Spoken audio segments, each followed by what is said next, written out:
તાજેતરમાં હરની બોટકાંડમાં પીડિતાએ મુખ્યમંત્રી સામે ન્યાયની ગુહાર લગાવતા ભારે વિવાદ થયો। આ આખી સ્ક્રિપ્ટ ભાજપના જ એક નેતા અને કોર્પોરેટર લખ્યોની વાત સામે આવી છે।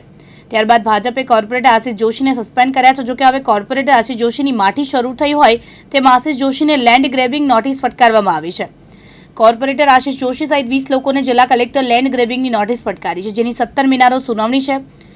કલાદર્શન પાસે આવેલી 1134 ચોરસ મીટર સરકારી જમીનમાં 60 વર્ષથી મકાનો બાંધીને લોકો રહે છે।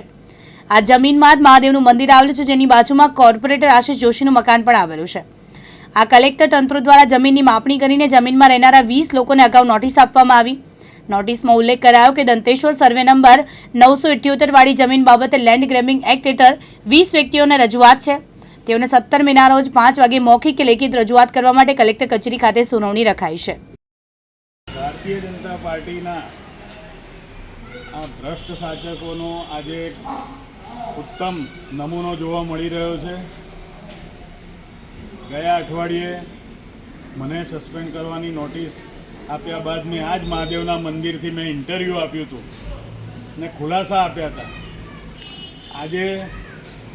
આજે તંત્ર દ્વારા કલાદર્શન 4 રસ્તા પાસે આવેલા મહાદેવના મંદિરને, મારા ઘરને અને જે વર્ષોથી 60 વર્ષથી અહીંયા ગરીબો રહે છે એ લોકોને નોટિસ આપવામાં આવી છે। આપ જોઈ શકો છો કે કઈ રીતે આ તંત્ર કામ કરી રહ્યું છે।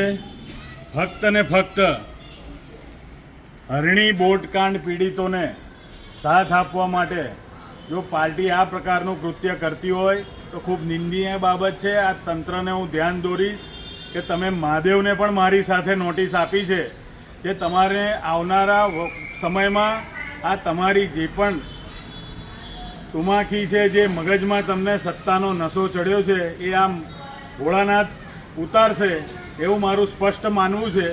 તમે ભલે આજે સત્તા તમારી પાસે હોય પણ તમે આજે આ બોટકાંડ પીડિતોને ન્યાય અપાવવાની ઝુંબેશમાં મારી સાથે તમે મહાદેવને પણ નોટિસ આપી છે। એ ખૂબ જ આવનારા દિવસમાં ભોળાનાથ મહાદેવ આ તંત્રને અને અધિકારીઓને અને આ શહેરની નેતાગીરીને સદબુદ્ધિ આપે। મહેન્દ્ર સોલંકી, દિવ્યાંગ ન્યૂઝ, વડોદરા।